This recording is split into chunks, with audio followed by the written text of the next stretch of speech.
Like we promised you, tonight is just going to be something else. I'm going to be having a guest here tonight, and what I really want to know is this.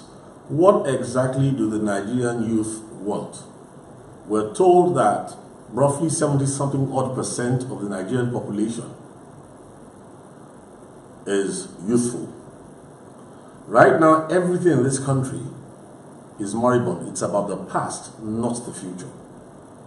Now, one of the lessons I've learned in life is that if you plan to get somewhere, you need to look at what you are doing, assess what is going on, and you must have some reasonable expectation that what you are doing will take you to a particular destination. Now, in a case where it is obvious that you will not get to that destination, then it means you need to interrogate something. Now, I don't know how the average Nigerian can get to bear this, but the more I see the immigration statistics, young people fleeing away from Africa, fleeing Ghana, fleeing Nigeria, fleeing Senegal, Cote d'Ivoire, running away, and they're ready to risk journeys through deserts. They're ready to risk ocean crossings in dinghies and all sorts of leaky boats. Many are dying, but that hasn't stopped them. Not only that, now the Arabs, the Berbers, are now preying on our youth, and they're capturing them on the way out and selling them as slaves. Listen to this, as slaves in modern Nigeria, as slaves. Not only that, the more gruesome one, of course, is the fact that there are others as well who are getting their organs harvested. Now, if we should blow an alarm, I don't know what needs to be done for us to realize that something needs to be done urgently. And the question is, if we have 70% of plus percent of youth in Nigeria, I want to wonder why we have such a majority of youth, and the numerical majority is translating into an irrelevant political minority. So tonight I'm going to be having a friend, a young man, a guest, and these are questions that I'd like to ask him. In a few minutes he's going to be here, and I just want to know. But while he's on his way here, there are one or two things I just need to lay as cardinals for all of us to see. And these are things I'm going to say to him when he comes. Now, Albert Einstein said something once. He said, you will never solve a problem with the level of thinking that you had when you created it, or when it was created. You cannot solve a problem with the level of thought, the architecture of thought that you had when the problem was being created. If you were smarter, then the problem would never have come up in the first place. So he has observed, and I think this is a universal truth, that if you're going to solve a problem today, you cannot afford to use the same level of thought that you had when you created the problem to attempt to solve that problem. And for those of you who are Christians, I'm going to be tougher on you. Like I said, I have a guest tonight, a young man, and I just want answers. Let me welcome on set. Please come in and join me here, Segun Adeni Jones. How you doing? Adeni James, brother. Adeni James. Sorry, every time. Ah, gosh. Hi, Segun. How you doing? I'm very fine, thank you. I'm sure it's been a busy day. Yes, yeah. We're here. Runs, eh? Yeah, definitely. Lagos. That's Nigeria, has family and all. Yeah, it's fine. Okay, it's fine. welcome. But tonight there are one or two things I've been telling our guests, those who are logging on and they're watching now, to say to you that I want to know what Nigerian youth wants. I really want to know. But the premise I'm going to lay is this, is that, number one, I want us to take it for granted that we cannot solve problems at the same level of thinking that we had when we created it. Yes. More so problems that were created before you even came into this life at all. Then secondly, I'm going to be very tough on the believers. Oh, yeah. Because Acts chapter 4 verse 13 tells me, the Bible says, when they saw the boldness of Peter and John and perceived that they were unlearned and ignorant men, the Bible says people began to marvel. And then they took knowledge of them. They took note that they had been with Jesus. Right. Yeah. So for the youth in Nigeria who are believers and those who are listening to us, you have a double question to answer. So maybe I shouldn't ask you whether you are a Christian believer just yet.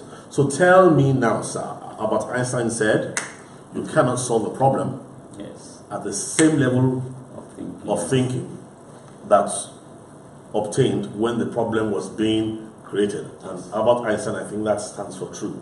So now let's take off from there. What exactly do Nigerian youth want? Because the idea I get, if I told you what's on my mind, you won't believe this. Okay, good evening everyone. My name is Oluwasegun Adeniyi James. Asking that question is to look back to what does it mean to want something? Okay. Yeah. Because by way of no wax philosophical. No problem, sir. What do you guys want? I think if we say what do we want, we actually want the fathers to give us the opportunity to rule Nigeria. That's what we want. We want to be liberated. We want to be empowered. Okay. We want to determine our future. We have been told severally the tomorrow is for the youth, and tomorrow has never come since 1980 something. This is 2018. Earlier we were discussing. You said something to me about the French president. Exactly.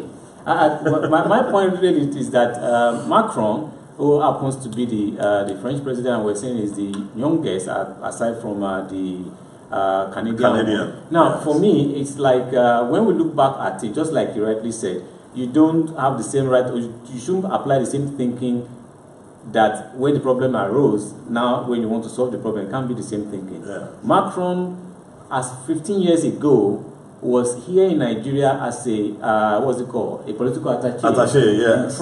In the French embassy. French embassy. It means that they've been grooming this young guy not 15 years ago, but let's say 20 years ago. Okay. Now, he had been at a place where he could see how government runs, how things actually are done, how power actually evolves. Yes. It's not about actually just being given as it were. Okay. Let's leave the French. The French have their own. Exactly. Yes. What do Nigerian youth want?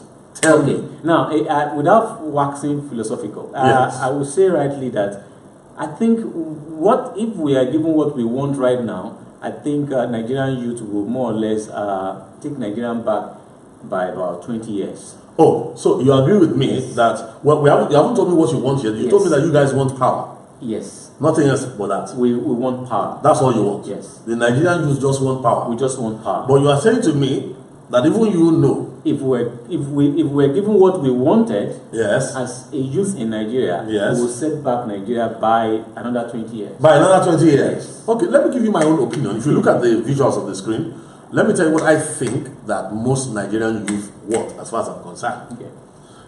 If you ask me, if you look, I've already told you about Einstein, and also told you about those Christians, about how I'm going to be taking things very tough with Christians. Okay? Now, I want you to look at these pictures. As far as I'm concerned, can I have this visuals, please? Okay, Acts 4:13. Yes. Now, let's leave the Acts 4:13. As far as I am concerned, when I look around in Nigeria and I look at the youth, hello? Yes. This is what all I see from your songs, from videos, from watching everybody and all that at the end of the day. This is what I think Nigerians youth want. Not only this, okay? We're looking at bling, fast sports cars, snazzy dressing, big girls, big boys, and things like that. And then even the one that I even find more interesting, as far as I'm concerned, what Nigerian youth wants, this is what Nigerian youth wants. Oh. Canadian visa, US visa, UK visa, Australian and Australian visa. So you're telling me now that if you guys get power, so tell me, because you're talking about how if you get power, you guys are going to set us back another 20 years. Okay, let me quickly go back to where I started, so that people will not run away with the idea that as a youth I'm not defending my constituency. I said there's a difference between need and want. Okay. Now, what we want as youth in Nigeria is that please leave the stage and let's set this country running. Okay. Now, but what we need actually is show us how to set this company, how to sell this this enterprise, this geographical enterprise, how to set it running. That is what we need. Okay. And when we put it side by side, I haven't come from the background of saying from 1998 or 1980 something, people have been saying youth are the leader of tomorrow. And that tomorrow has never come. Now, in fact, it's a generation by biblical injunctions like 100 years. And right now, 40. Yes. Oh, that lifespan is really getting short. Now, it's more than like saying we've lost a generation. By my age and by when I got to understand youth are the leader of tomorrow, yes. It means that if I'm 40 now, I've lost out in that generation of being able to. Okay, let's interrogate that a bit. Because even I too heard that the youths are the leaders of tomorrow. When I was in secondary school, I remember Ali Must Go for the Nigerians who heard the those of you that had the chicken and the yeah. I mean, would you believe that there was a time when we were in college, for instance, Sunday afternoon meal was half chicken, you know, rice at Peters. When you wanted to travel to London, when I was younger, you bought a ticket and collected your visa at the port of entry. Exactly. No need for any interviews or applications and all that. Yeah. It was a brief affair, and then you would go in. I remember that when people graduated from college in those days, there were always jobs waiting. How much were brand new cars? Bojo. Yes. Definitely, we saw some of those good things, and we were told we'll be the leaders of tomorrow. We too. But I'm running up to, I'm almost clocking 60 now, and the people who told us that we will be the leaders of tomorrow are still leading the country. So when it comes to that one, I can only commiserate with you. But let us now talk in practical terms. You told me that you were somewhere where there were people vying for politics without mentioning names. Okay. You said there was the old guard and the young guard. Can we discuss that? Okay, without mentioning names today, the setting was actually an interactive setting where they have the panelists. And the young guard was saying to the old guard, I was saying, it's not really old, really, it's just a middle-aged guy. Okay. And he's saying, oh, these are the people that spoil Nigeria, we're going to wrestle power away from them, and we're going to, more or less like saying we'll wrestle power and throw them into jail. Okay. Now, the middle-aged guy came on the podium and referred to what the young guy said. And then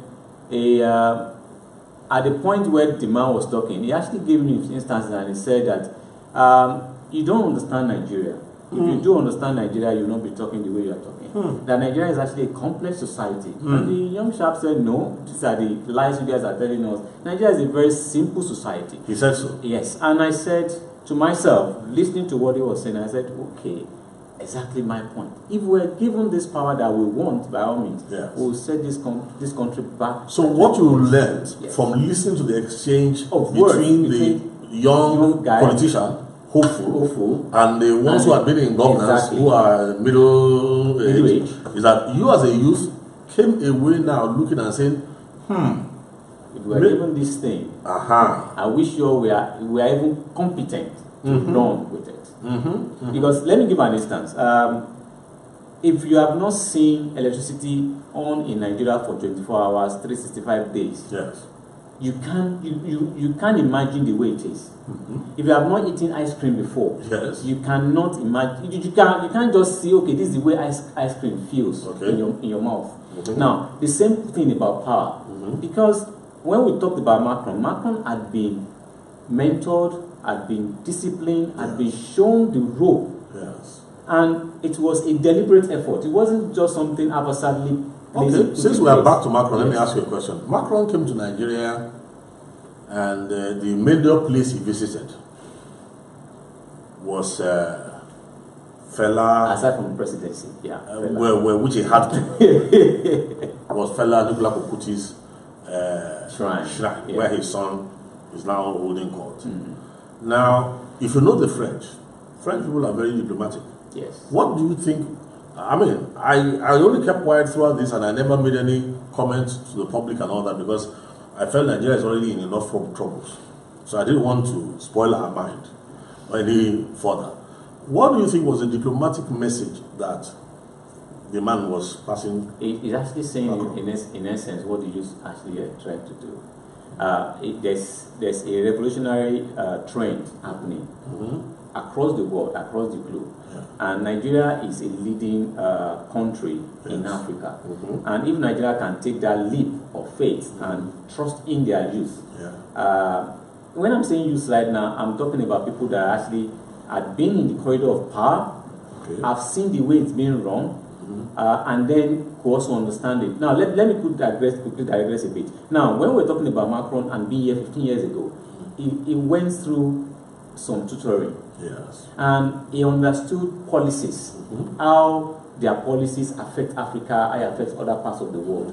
And now, the point for me is this one. How many Nigerian youth, for the likes of the young ones that are trying to take away the power or trying to get the power of the current administration, how many of them has actually been to the corridors of power to actually see the way it works administratively?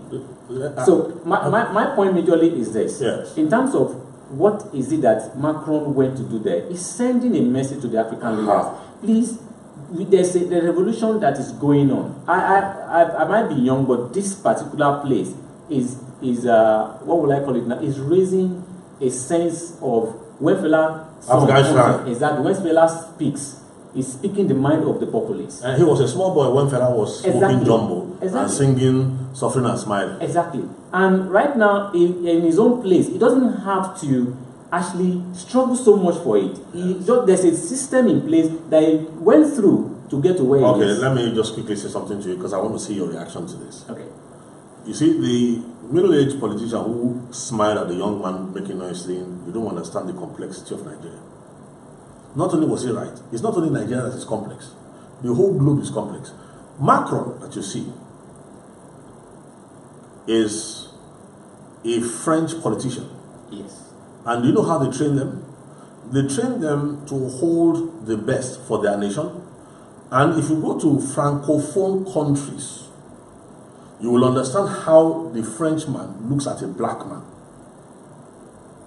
If you go to Francophone countries and you understand the prevalent policies in France that have been there openly in the days of colonialism, but are hidden today, but are still there till tomorrow, Macron really has no respect for black people.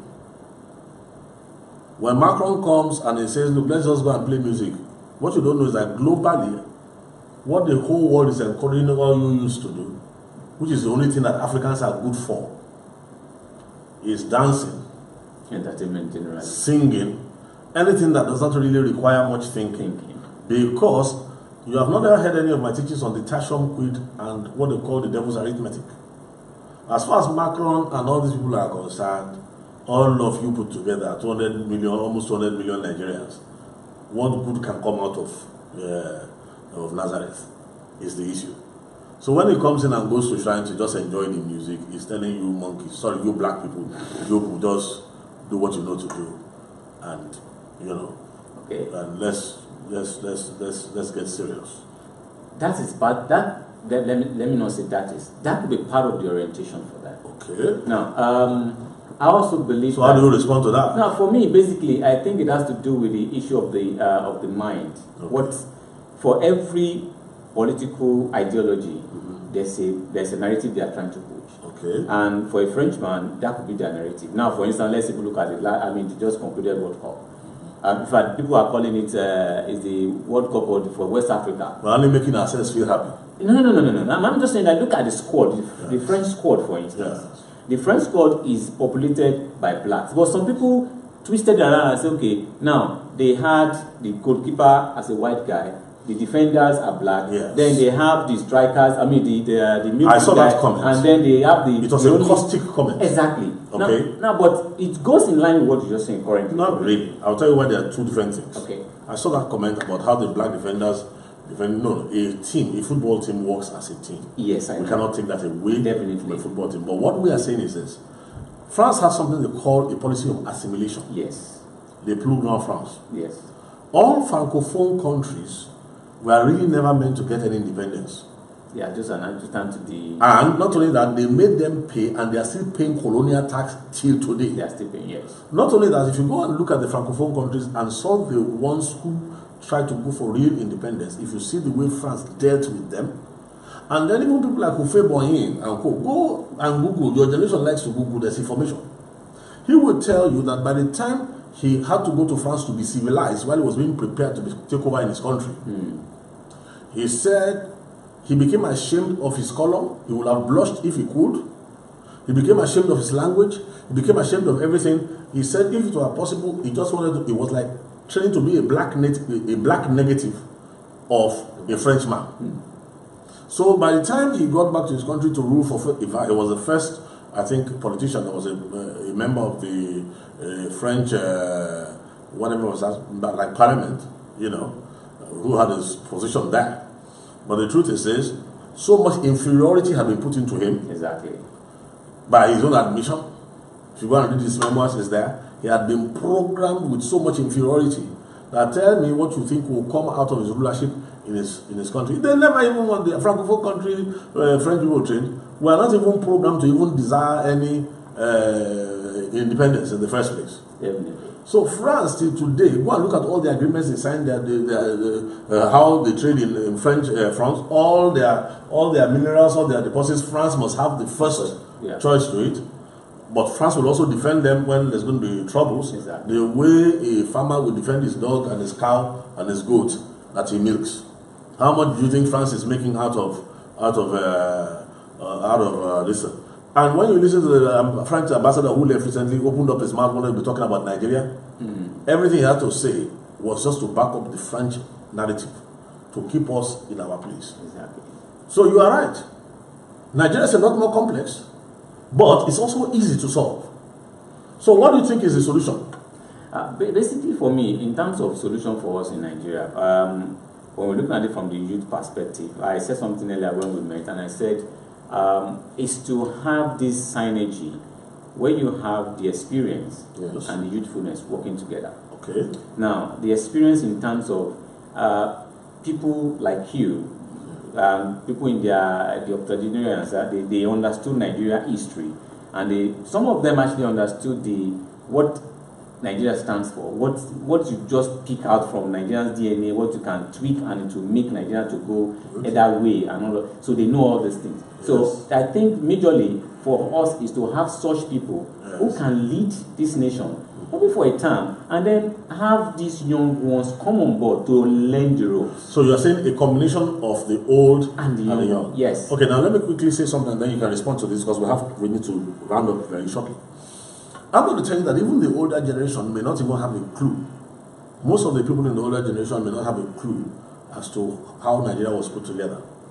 I can say this with authority because I sent a team to the Colonial Archives to study how Nigeria was put together, the administration, names like Lord Fitzroy, Lord Emmott.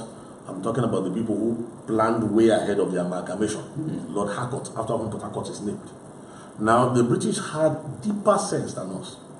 So what they put into place that we call Nigeria today was deliberately put together to fail.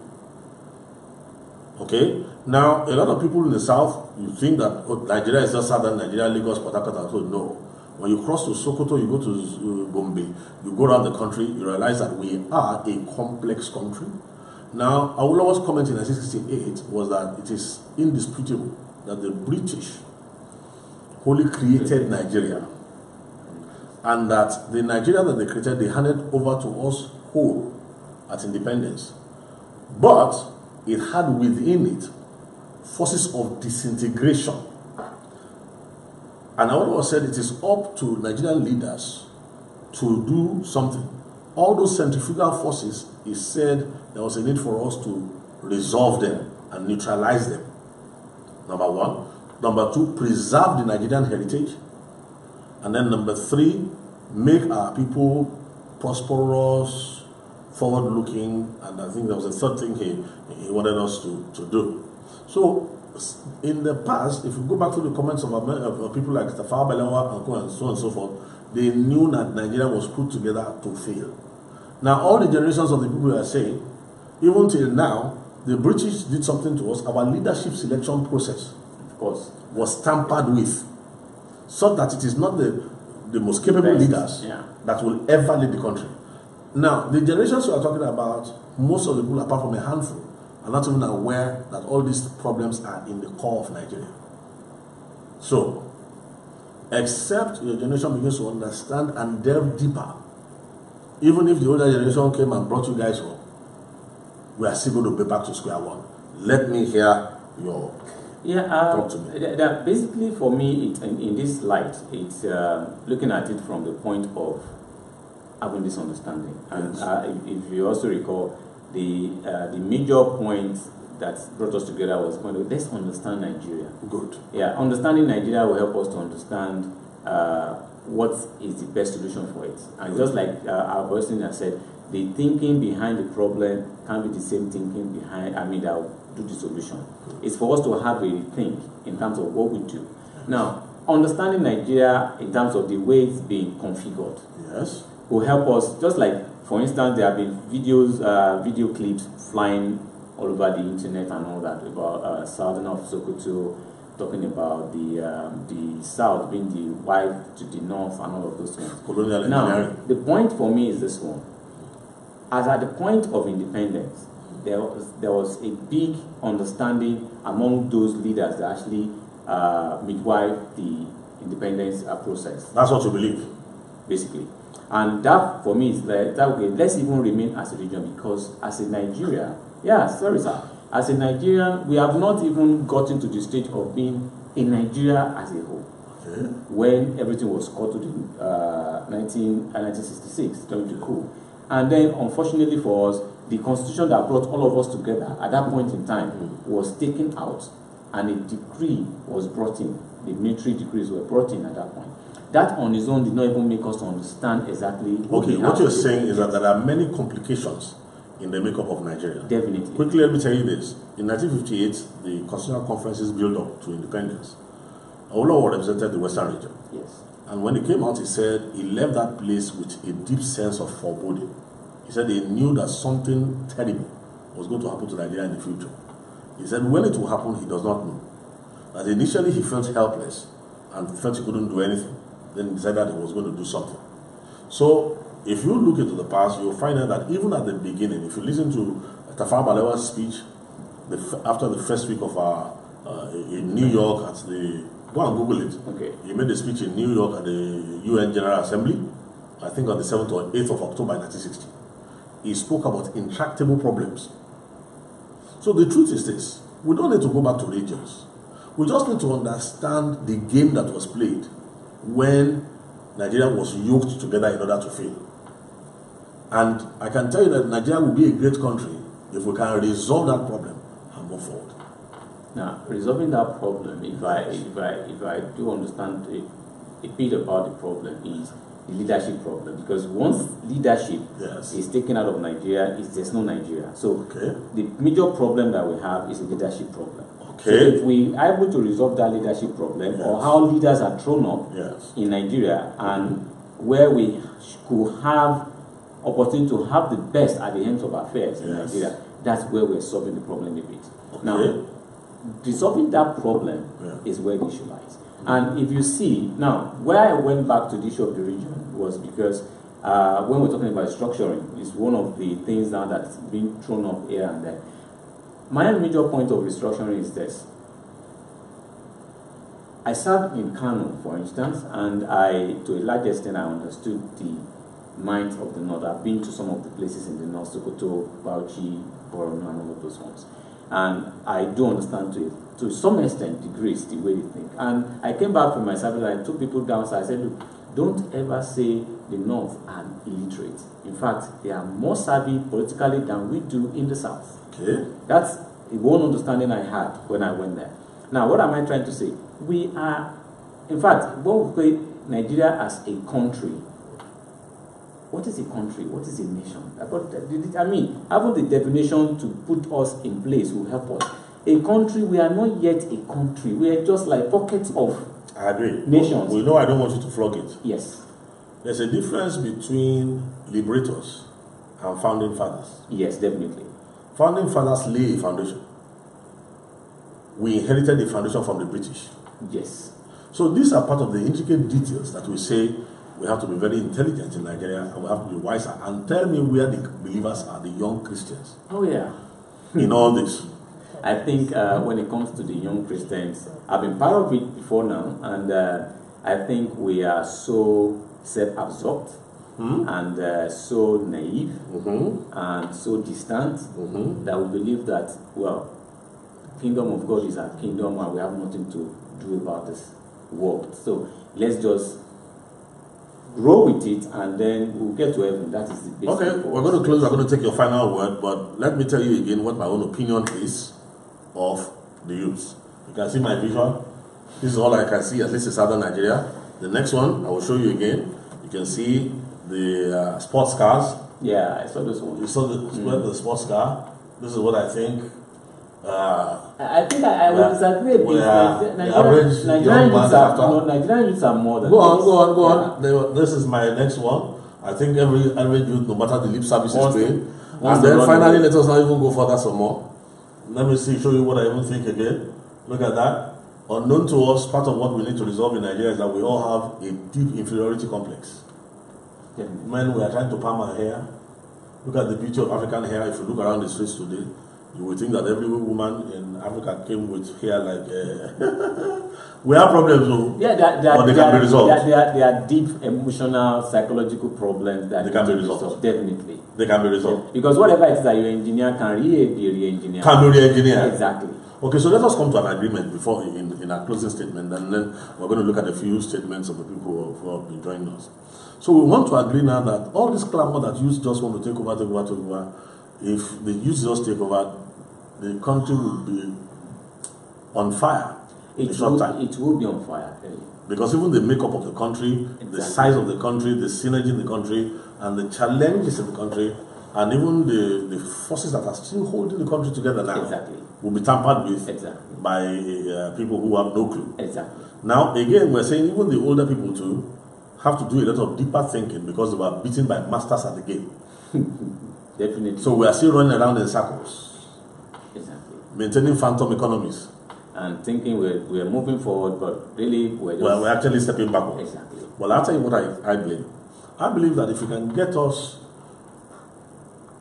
a majority of Nigerian youths who are forward thinking, and we give you facts, figures, and unfold a few things for you, within a month and a half, you said you were not impressed the last time you listened to presidential candidates who are youths and everything. They had nothing profound to say. They had nothing different from what the old guys are saying. I can tell you that if we, based on research that spans about 30, 35, 40 years, make available information as we continue to do online to your generation, those amongst you with real leadership potentials will not only understand this country, will understand how to reverse engineer it, and understand how within 6 years we can quantum leap Nigeria to the forefront of all African nations. Definitely. Nigeria alone can contribute up to 8% of the global GDP within 6 years. But we have to make fundamental changes. Fundamental indeed. Yes. Yeah, because my point is that if there's going to be very much fundamental, we need to have free hands to do such. Okay. Constitutions to do such. Yes. The current constitution that we have right now in Nigeria is so skewed, so I actually don't... It's a product of failure engineering. Exactly. So there's still a lot to be put in place in terms of structure. And the next time you come, we're going to sit down and talk about this some more. Okay. But if you're there, you believe that you're a youth, you have leadership potentials, please get in touch, buzz us, let us know. We'd like to talk to you too. We'd like to interview you. We'd like to see what your generation is up to. And we can tell you that there's some of tomorrow inside today. When we listen to you, we look at what you're saying, we can tell you practically what tomorrow will hold for you.